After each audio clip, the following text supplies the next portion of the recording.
제가 읽었던 시집 중에 폴 발레리라는 이 프랑스 시인이 쓴 글귀가 있어요. 아주 유명한 글귀인데, 바람이 분다, 살아야겠다. 여러분, 오늘 바람이 불어서 여러분 살아야겠다는 마음이 드셨습니까? 네. 이놈의 바람은 왜 부나, 머리 웅크러지게. 이런 생각으로 오셨습니까? 이거 이제 드라마 대사에도 많이 쓰이고, 책에도, 영화의 대사로도 쓰이고, 그렇기 때문에 아주 유명한 대사죠. 이거랑 비슷한 결의 얘기가 또 하나 있는데, 서정주 시인이 이런 글귀를 얘기한 적이 있어요.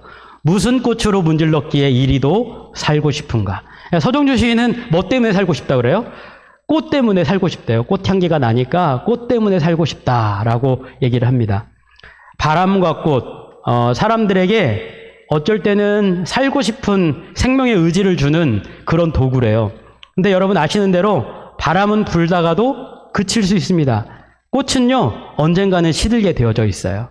그러니까 이걸로 우리들이 잠시 잠깐 살 수 있는 마음을 생길 수는 있어도 영원히 살 수 있는 의지를 얻을 수는 없다. 그런데 성경 말씀에 보니까 우리들이 살 수 있는 방법을 하나 가르쳐 줍니다. 에스겔서 37장 말씀을 보니까 하나님께서 에스겔에게 얘기합니다. 인자야, 이 뼈들이 능히 살 수 있겠느냐? 계곡에 마른 뼈들이 있는 그 골짜기로 가서 예레미야에게 보여주면서 얘기하는 겁니다. 이 뼈들이 능히 살 수 있겠느냐? 뭐라고 대답했어요? 여호와여, 주께서 아시나이다. 말은 이렇게 했지만 주님이 아시겠죠? 저는 잘 모르겠습니다. 이런 거죠. 그러니까 하나님께서 뭐라고 얘기하셨어요? 주 여호와께서 이 뼈들에게 이같이 말씀하시기를 내가 생기를 너희에게 들어가게 하리니 너희가 살아나리라. 자, 두 가지입니다. 하나님이 말씀하셨어요. 그 말씀에 하나님의 생기를 부어주십니다. 그러니까 살아나게 된다라는 겁니다. 중요한 것은 우리들의 인생에 우리들이 살 수 있는 방법이 있는데 그건 뭐냐? 하나님의 말씀이 우리들의 인생 가운데 들어오면 그것이 생기가 되어져서 우리들이 살 수 있는 방법이 되어진다. 여러분, 하나님은요, 언제나 여러분들을 말씀의 세계로 초대하십니다. 이유는 딱 한 가지예요. 살리려고. 그래서 오늘 하나님께서 예레미야의 말씀 안으로 우리를 초대하시는데 그 안에서 과연 어떤 일이 일어날 것인지를 우리들이 기대하는 마음으로 좀 나아가 봤으면 좋겠습니다. 자, 오늘 우리가 만나는 말씀은요, 여호야김이 재위한 지 5년하고 한 9개월 정도 지난 후에 일어난 일입니다. 여호야김이 608년에 이제 왕에 올라가지고 한 4년 정도 지난 후에 갈그미스에서 이제 아수르하고 애굽 연합군과 바벨론 군대가 전쟁을 벌여요. 그래서 바벨론 군대가 이기면서 패권을 장악합니다. 그리고는 바벨론이 이제 전열을 재정비한 다음에 애굽을 정벌하러 애굽으로 남쪽으로 내려가는 그 시점이 언제냐? 바로 이 정도 돼요. 지금 여호야김 한 5년째 9개월 되는 그 시점에 이제 바벨론 군대가 밑으로 내려가는데, 자, 위쪽에 바벨론이 있고 밑쪽에 애굽이 있습니다. 근데 길목에 누가 있어요? 유다가 자리 잡고 있습니다. 그러니까 누가 어디로 지나갈까요? 유다로 지나가는 겁니다. 그러니까 위기 가운데 있어요. 위기 가운데에 지금 이 위기 상황에 뭐가 임하고 있습니까? 하나님의 말씀이 예레미야에게 임하고 있습니다. 그 말씀을 들으면서 하나님이 명령하셨어요. 너 이 말씀을 듣기만 할 것이 아니라 이제 기록해서 적어라 라고 말씀하셨어요. 그러니까 예레미야가 적겠다라고 고백하면서 누구를 부릅니까? 바룩이라는 사람을 부릅니다. 자, 4절 한번 보세요. 이에 예레미야가 네리야의 아들 바룩을 부르매 바룩이 예레미야가 불러주는 대로 여호와께서 그에게 이르신 모든 말씀을 두루마리 책에 기록하니라 라고 얘기를 하고 있습니다. 여기에 바룩이라는 사람이 예레미야가 들은 하나님의 말씀을 받아 적는데, 이 바룩이라는 사람이 과연 누군가?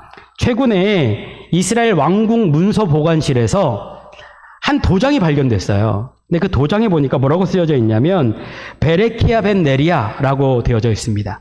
베레키야 벤 네리야.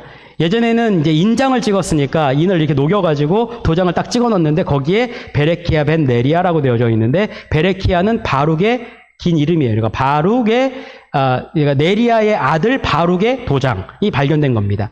근데 이게 왕실의 서기관들이 쓰던 거니까 이 사람은 말하자면 그 당시에 왕궁에서 일하는 고위급 서기관, 그러니까 고위 공직자 중에 한 명이었던 거예요. 그러니까 굉장히 왕궁에서 인정받는 그런 고위 공직자로 살아가고 있었는데, 이 사람에게 지금 어떤 부탁이 들어왔냐면 예레미야가 와서 하나님의 말씀을 받아 적어달라라고 얘기를 했습니다. 사실은요, 바룩의 입장에서 보자면 가만히 있으면 바룩은 신망을 받고 국가에서 월급 받으면서 편안하게 살 수 있어요. 그런데 여러분, 예레미야는 어떤 상황 가운데 있냐? 지금 예레미야는요, 이 사람은 불온분자다. 반동분자고 지금 이스라엘의 해악이 되기 때문에 얘는 가둬서 절대로 예루살렘 성지에 들어오게 하면 안 된다. 낙인 찍어가지고 사람들이 핍박하고 있는 그런 상황 가운데 있어요. 그러니까 옛날 말로 따지면 우리 일제 강점기 때 친일파라고 얘기했던 그런 부류처럼 말하자면 예레미야 옆에 가면 바룩이 어떤 존재가 되냐면 사람들한테 친바벨론 그런 사람으로 딱 낙인 찍힐 수 있는. 여러분 생각해 보세요. 지금 바벨론 군대가 쳐들어오고 있으니까 이스라엘 사람들은 마음에 어떤 마음이 있을까요? 바벨론이랑 싸워서 우리가 이 나라를 지켜야 된다라는 생각을 가지고 있는데 예레미야는 맨날 바벨론한테 항복해야 된다, 바벨론에 끌려간다, 바벨론 왕한테 무릎 꿇게 될 거다 이런 얘기 계속하는데 지금 바룩이 고위 공직자인데 예레미야의 부탁을 받아가지고 지금 어디로 가고 있냐면 하나님의 말씀을 기록하기 위해서 그 자리로 가고 있다라는 거예요. 세상에 여러 가지의 삶의 방식을 선택할 수 있습니다. 나의 안전과 유익을 위해 살아갈 수 있는 방법이 있고요. 하나님의 말씀의 자리에 나아갈 수 있는 방법이 있어요. 근데 오늘 우리가 읽은 바룩은 하나님의 말씀의 자리로 가고 있습니다. 그리고는 하나님의 말씀을 붙잡고 그 말씀을 필사에서 적고 있어요. 안도현 시인이 필사가 뭐냐 이렇게 표현을 했어요. 손가락 끝으로 고추장을 찍어보는 맛이다. 여러분 손가락으로 고추장을 딱 찍어서 맛을 보면 고추장 맛이 어떤 맛인지를 내가 경험적으로 알 수 있잖아요. 필사는 그런 거래요. 필사를 그러니까 말씀을 어떤 글을 자기가 적어서 써보면 놓쳤던 쉼표, 순표 그리고 조사 하나하나 이런 것까지 깨닫게 된다라는 거예요. 그러면서 왜 여기에 저자가 이걸 쓰게 됐는지, 왜 여기에 이 말씀이 등장하는지 이런 것들을 깨닫게 되어졌다. 필사를 그렇게 한다. 그래서 여러분 문예창작과 들어가면 유명한 작가들의 작품을 꼭 필사하게 하는 수업이 있잖아요. 그런 것처럼 필사를 해보면 그것을 몸으로 경험하고 깨닫게 되고 각인되어지는 효과가 있는데 바룩이요. 하나님의 말씀을 받아 적었다. 그러니까 말하자면 필사를 했는데 여러분 옛날에 필사를 하는 파피루스 두루마리가 여러분 몇 미터 정도 될 거라고 생각이 되십니까? 두루마리를 가죽 종이가 있잖아요. 몇 미터 정도 될까요? 한번 찍어 보십시오. 몇 미터 정도 될 것 같습니까? 네. 3m? 9미터가 넘게 한 10미터 된다고 그래요. 그러니까 바룩이 하나님의 말씀을 받아 적는데 파피루스에 9미터 넘게 그 말씀을 받아 적고 있는 거예요. 그러면 여러분 이 사람들이 말씀을 받아 적을 때 하나님 이름 나오면 하나님 이름 적었던 연필을 꺾어. 그리고 가서 다시 목욕해. 그리고 들어와서 또 쓰다가 하나님의 이름이 등장하면 또 가가지고 연필을 꺾고 또 목욕하고 다시 들어와서 또 적어.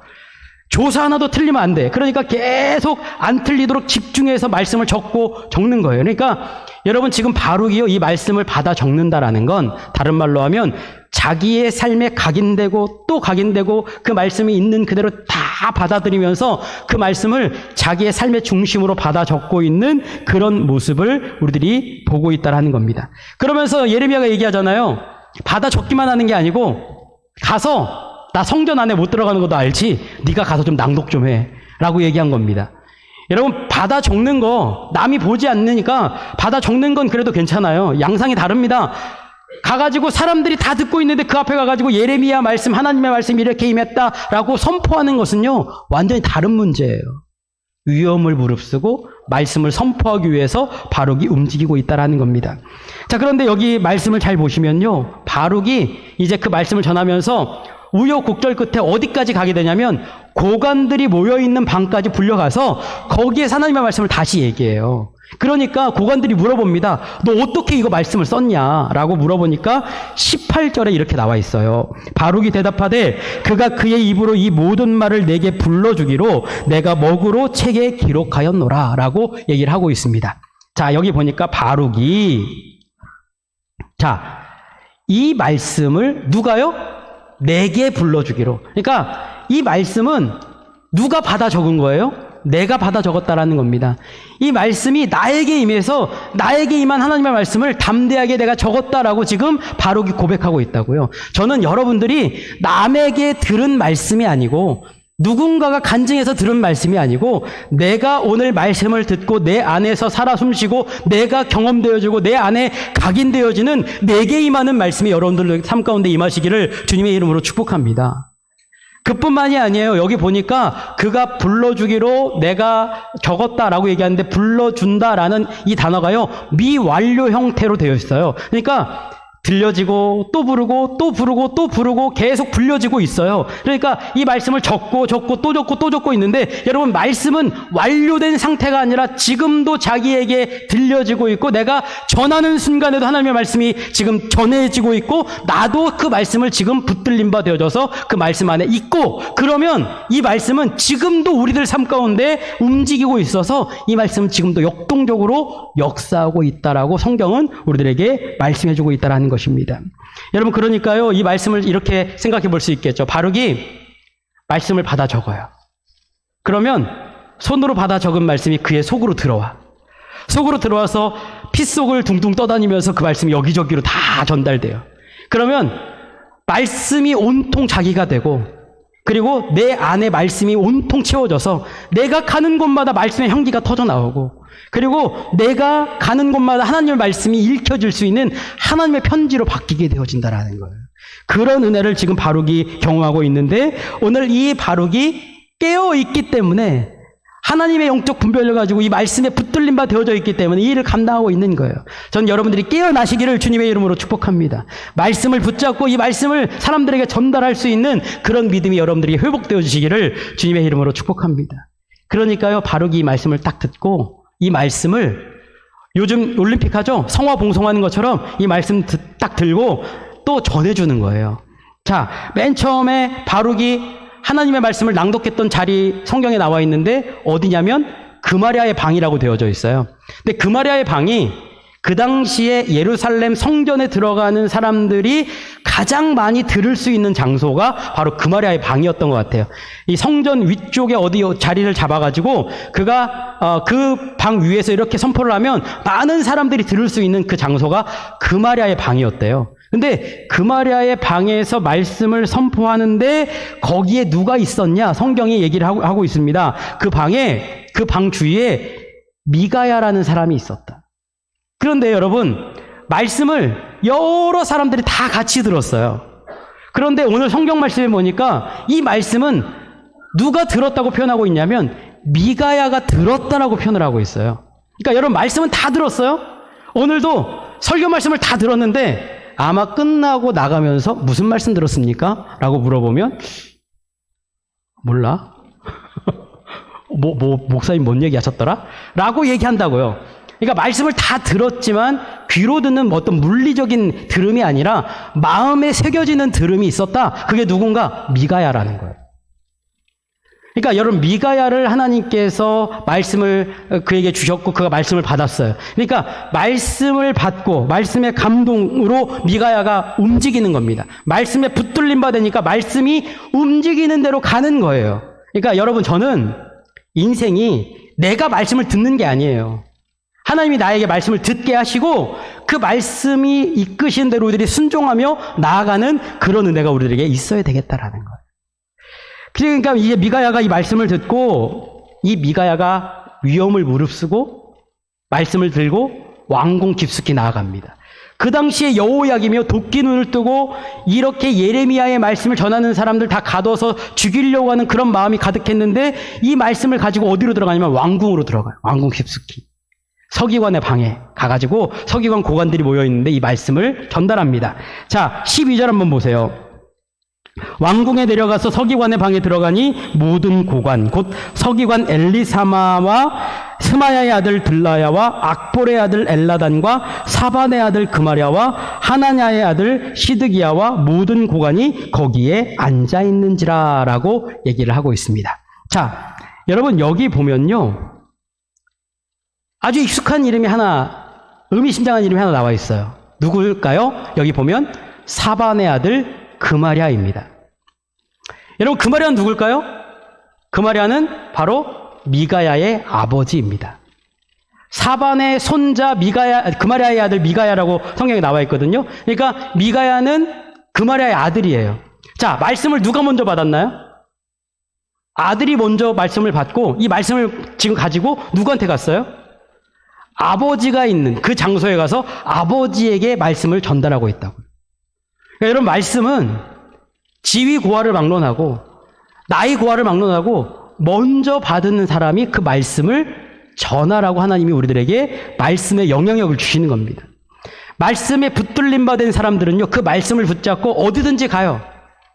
우리 교회는 예수님을 처음 믿는 분들이 많기 때문에 처음 믿으시는 분들 어떻게 합니까? 나만 믿는 게 아니고요, 이 말씀 믿으니까 내가 좋거든요. 그러니까 부모님에게도 말씀을 전해요. 친구들에게도 말씀을 전합니다. 이웃들에게도 말씀을 전해요. 말씀의 전방적 역사의 은혜가 지금 미가야한테 임했고, 미가야가 지금 누구한테 말씀을 전했다고요? 아버지 그마리아에게 말씀을 전했다. 그 말씀을 듣고 이 아버지가 이 말씀 안에서 이제 그도 감동을 받는 거예요. 그러니까 여러분, 잘 보십시오. 성경이 하나님의 말씀에 붙들림 바 되어져서 그 말씀을 전하는 사람들, 그 말씀으로 움직이는 사람들을 주목하고 집중해서 보십니다. 여러분, 하나님은요, 편애하시는 분이 아니세요. 근데 제가 성경을 읽을 때 하나님이 가끔 편애하시는 거 아닌가 이런 생각이 드는 장면들이 간혹 있는데, 누구를 편애하시냐면 여자, 고아와 과부를 편애하시고, 그리고 하나님의 말씀에 순종하는 사람들을 편애하시는 것 같아요.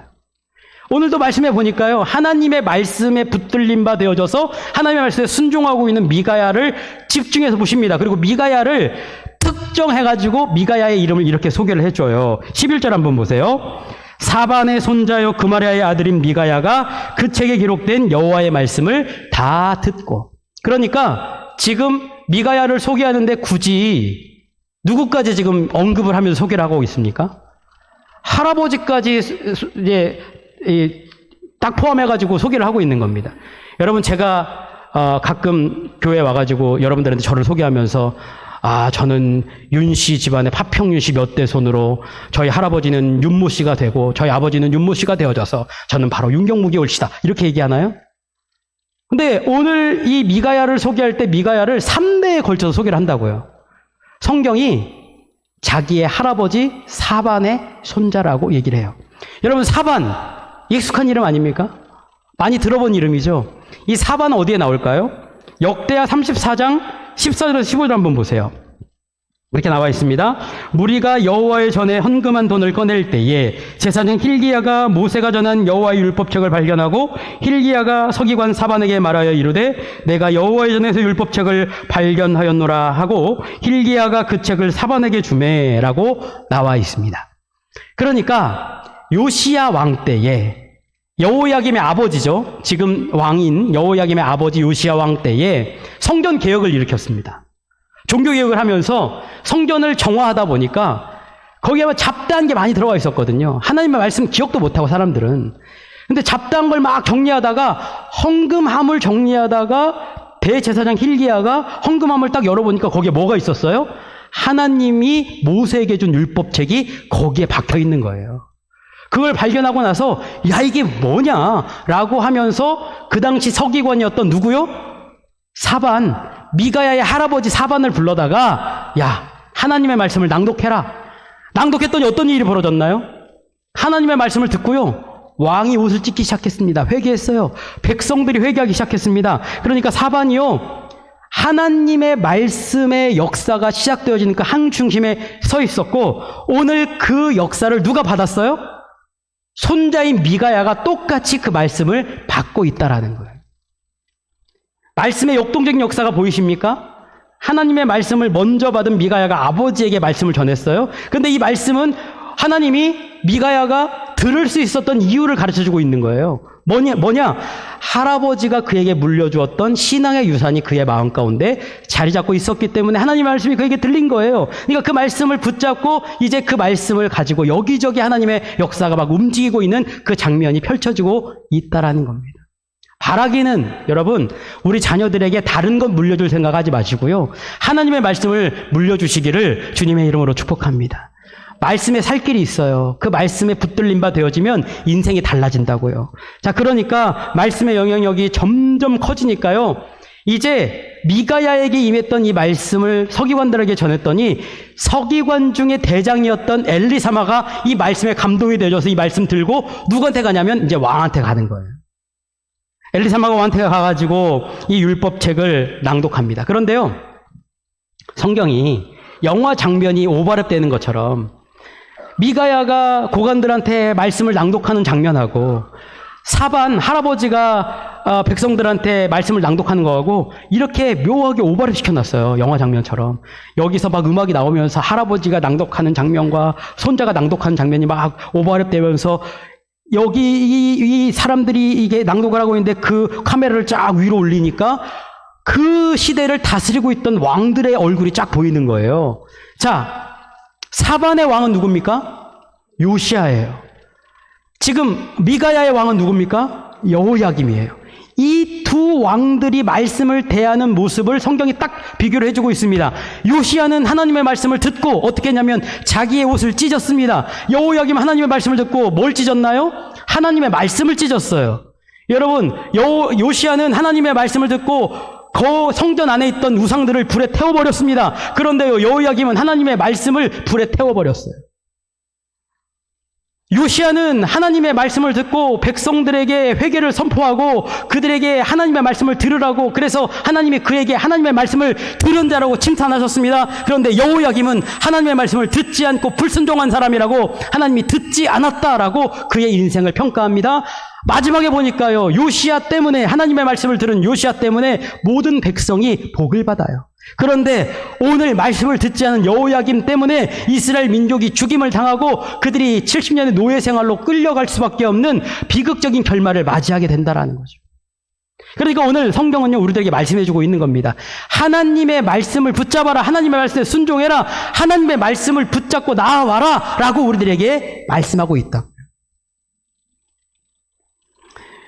여러분, 책을 좋아하시는 분들이 계실 거예요. 요번 달에 책 사신 분 계십니까? 일부 때 여쭤보니까요, 다 저를 이렇게 좋지 않은 눈으로 쳐다보시더라고요. 책을, 물론 뭐 저희 교회 분들은 책을 사신 분들이 많이 있으시더라고요. 다른 교회에 비해서. 책을 이렇게 사러 가보면요, 책에 여러분 이름이 있는 거 다 아시나요? 책을 이렇게 처음 사면 책 표지가 이렇게 해서 안쪽으로 접혀져 있죠. 앞뒤로 해서 접혀져 있습니다. 그걸 뭐라고 부르죠? 책 날개라고 부릅니다. 왜 책 날개라고 부를까요? 날개를 펼쳐서 다른 세계로 날아가죠. 그러니까 책을 읽으면 책의 세계로 날아간다라는 거예요. 또 여러분, 책 처음 표지를 딱 열면, 처음 표지 열고 나서 첫 장 딱 넘기면 뭐가 나오죠? 아무것도 안 적혀 있는 백지가 하나 나오죠. 그걸 뭐라고 부르냐면 면지라고 부릅니다. 면지에 뭘 하나요? 지금은 잘 그런 거 안 하지만 옛날에 책 선물할 때 그 면지에 사랑하는 누구에게 이 책을 보다 보니까 네가 생각나가지고 책을 이렇게 선물한다 이렇게 적어놨어요.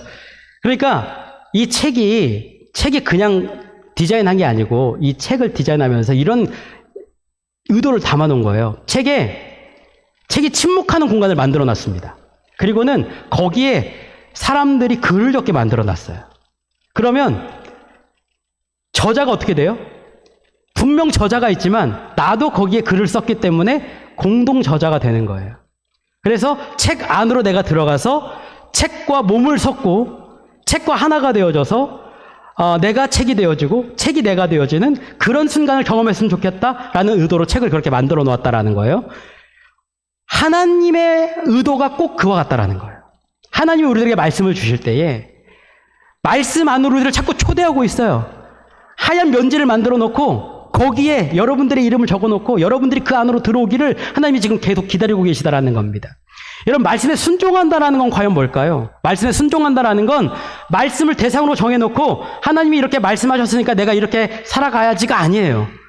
말씀 안으로 들어가서 하나님의 말씀이 내가 되어지고 내가 하나님의 말씀이 되어져서 하나님이 말씀으로 이끄시는 대로 나는 거기에 포함되어져서 움직이는 거, 이것이 바로 진짜 순종이다. 하나님께서 우리들을 그 말씀 안으로 부르고 계시다라는 겁니다. 자, 그러니까 여러분, 말씀에 순종하는 것은 선택사항이 아니라 필수사항이에요. 왜냐하면 우리들은 하나님의 말씀에 속해 있는 사람들이기 때문에 그 말씀에 이끌림 바 되어줄 수밖에 없다라는 거죠. 자, 여호야김이요, 두루마리 책을 불살라버렸어요. 다 불에 태워버렸습니다. 여러분, 사람이 하나님의 말씀 불사른다고 하나님의 말씀이 그쳐집니까?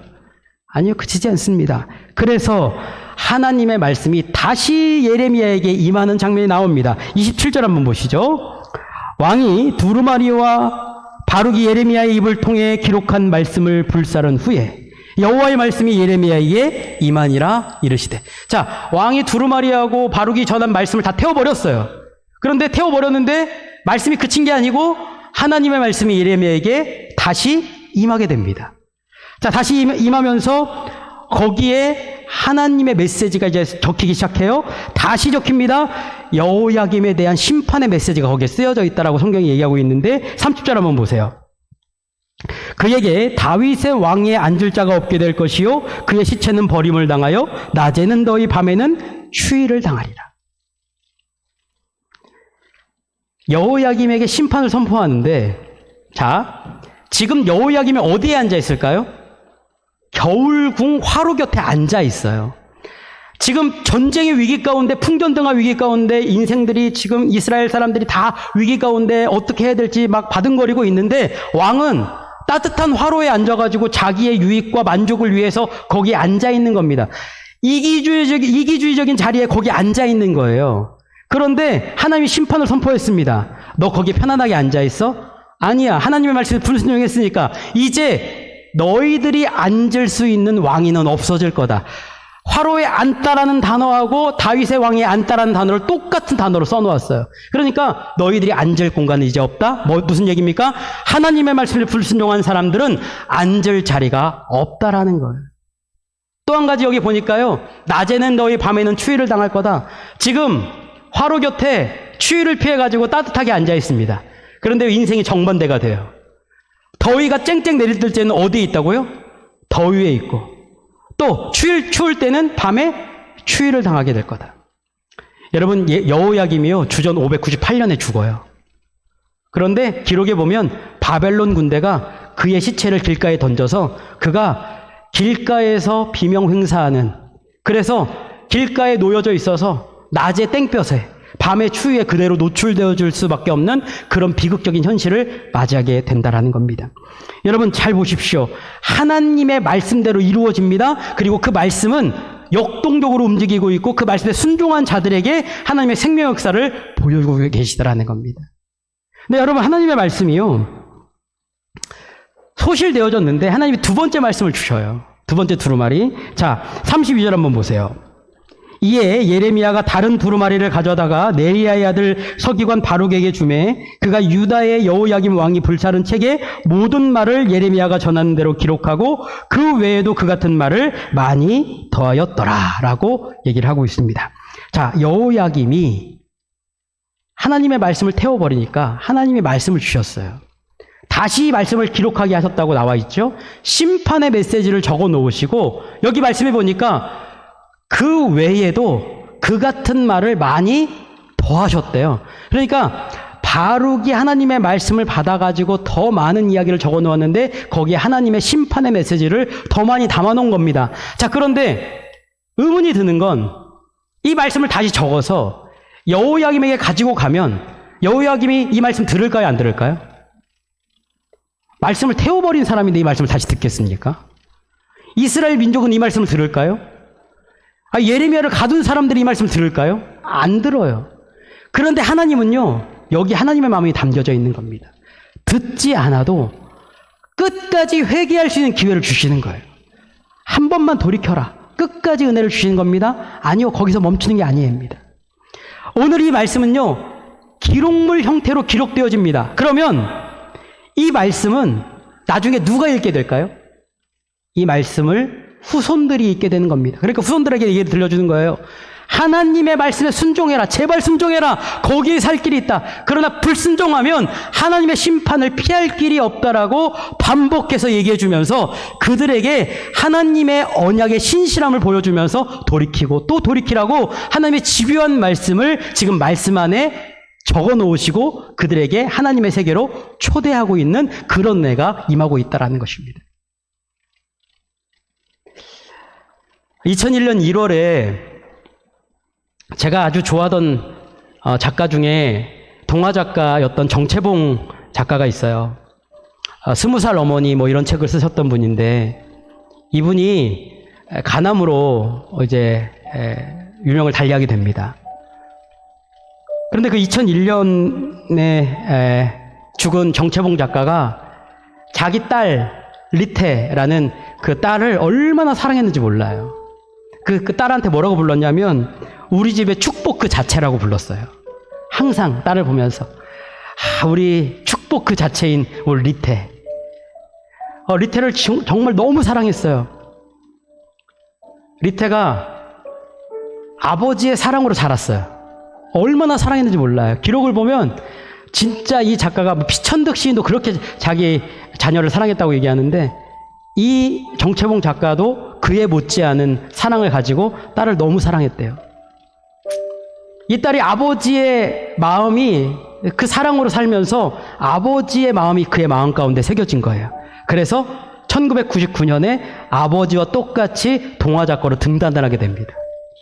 등단하는 날 얼마나 정채봉 작가가 기뻐했는지 몰랐다고 사람들은 얘기를 해요. 그런데 아버지가 2001년에 간암으로 투병하다가 죽게 되죠. 그런데 그 2001년 8개월이 지난 후에 이 딸 리테가 아버지가 반세기를 넘게 일했던 샘터라는 출판사의 기자로 똑같이 취직을 하게 돼요. 아버지가 걸어갔던 길, 아버지가 써내려갔던 그 이야기를 그가 온통 자기의 삶으로 다시 써내려갔던 그런 모습을 리테가 보여줬다라는 거죠. 근데 이게 제가 이렇게 어떻게 할 수 있나 생각을 했는데 이렇게 할 수 있었던 이유가 있더라고요. 정채봉 작가는 맨 처음 책이 나오면 첫 번째 그 책에 책 표지를 딱 열어서 면지, 처음 나오는 면지에 맨날 글을 적었대요. 어떻게 적었냐면 사랑하는 리테야 라고 적으면서 리테한테 자기가 쓰고 싶었던 말, 전하고 싶었던 말을 거기에 맨날 편지로 썼대요. 그러니까 리테는 그 책을 읽을 때마다 아버지의 첫 번째 독자로서 그리고 아버지가 자기에게 준 사랑의 이야기가 거기에 항상 담겨있음을 보면서 마음에 항상 자부감을 느꼈대요. 그러면서 이제 그 아버지의 사랑이 그에 각인되어지니까 이제 아버지가 써내려갔던 삶의 이야기의 책을 이제 그 리테가 이어받아서 쓰게 되는 거죠. 아버지가 썼던 동화, 아버지가 근무했던 그 자리에서 아버지의 삶을 이어받아서 그 이야기를 적고 있다는 거죠. 오늘 말씀이 그와 같습니다. 하나님께서 오늘 여러분들을 하나님의 면지에 이렇게 펼쳐놓고 여러분들을 이렇게 바라보시는 거예요.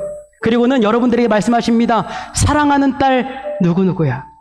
사랑하는 아들 누구누구야. 너는 나의 자랑이다. 넌 나의 모든 것이다. 이제 네가 내 말씀을 받아 기록했으면 좋겠다. 내 말씀을 받아 안고 네가 어디든지 가서 그 말씀을 낭독했으면 좋겠다. 이 말씀을 가지고 어디든지 나아가서 주님의 말씀대로 좀 살아갔으면 좋겠다.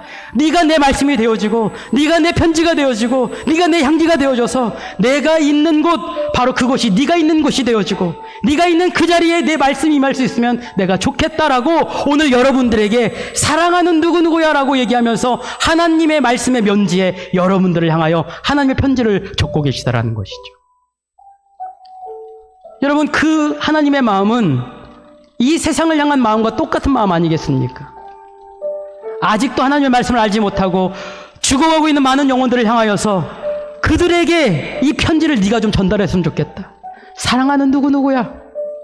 나는 너를 포기하지 않았어. 모든 사람이 너를 포기했을 그 시절에도 난 너를 절대로 포기하지 않았단다. 사랑하는 아들 누구누구야.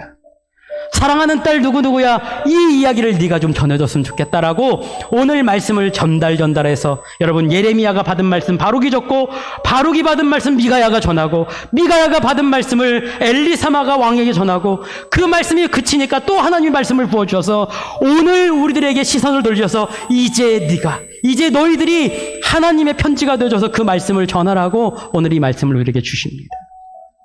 여러분, 이 말씀을 받아시기를 주님의 이름으로 축복합니다. 그리고 그 말씀을 우리들의 마음에 품고 이 시간 마음 다해 찬양하며 주님께 나아갔으면 좋겠습니다.